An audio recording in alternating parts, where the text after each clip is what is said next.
चिराग पासवान जी से आग्रह करूंगा, कृपया अपने पिताजी के बताए हुए रास्ते पे चलिए। आपके पिताजी का जब मैं भाषण सुनता हूँ पार्लियामेंट में तो सीना चौड़ा हो जाता है। जब गरीब पिछड़ा दलित के हक आवाज़ की लड़ाई लड़ता था, वही है कि एक सीट को लेकर अटल बिहारी वाजपेयी जी का सरकार गिरा दिया सिर्फ अपने लोगों के हक अधिकार के लिए।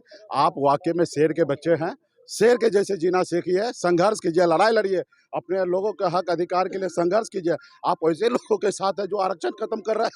आरक्षण मतलब जितने भी सरकारी संस्था उसको प्राइवेट हाथ में दिया जा रहा, तो आरक्षण खत्म हो रहा है। पैसे के दम पर बनी हुई सरकार को गिरा देना या विधायक खरीद लेना, ये सब चीज़ें जो है वो हमारे आने वाले पीढ़ी के लिए सही नहीं है।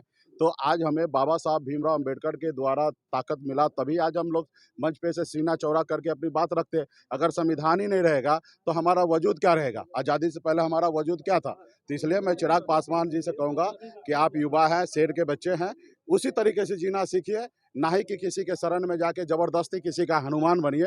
हनुमान बनने से कुछ नहीं होगा। एक बार दो बार हनुमान बनिएगा, उसके बाद आपका पता चल जाएगा, आपके लोग आपको छोड़ देगा, आप रोड पे बवाइएगा।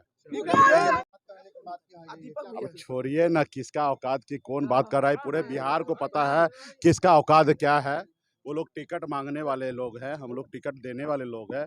ये पूरे बिहार को पता है किसका क्या औकात है। रहा की औकात हमारी कुछ नहीं है।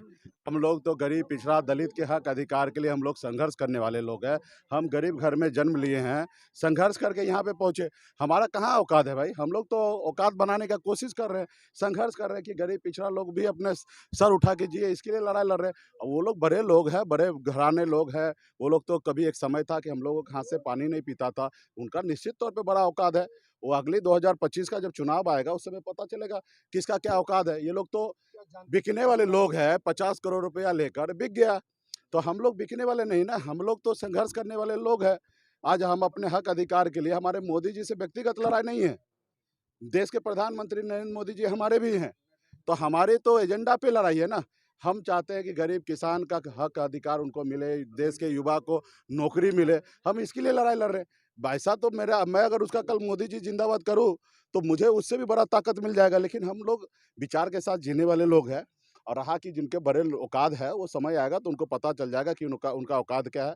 2020 में लड़े, 15 में लड़े ना, उनके औकात समझ में आ गया। 20 में लड़े तो हमारे दम पर, हमारे वोट पे, हमारे लोगों पे, सिंबल पे वो चुनाव जीत के आए। और रहा कि गद्दारी करने का कोई तो लिमिट नहीं है ना। और सदियों से ये लोग इसी तरीके से लोग हैं कि ये लोग हमेशा समय आने पे धोखा देते हैं। तो धोखा दे, उनके औकात बड़ा हो, उनको शुभकामना है। समय आएगा तो बताया जाएगा।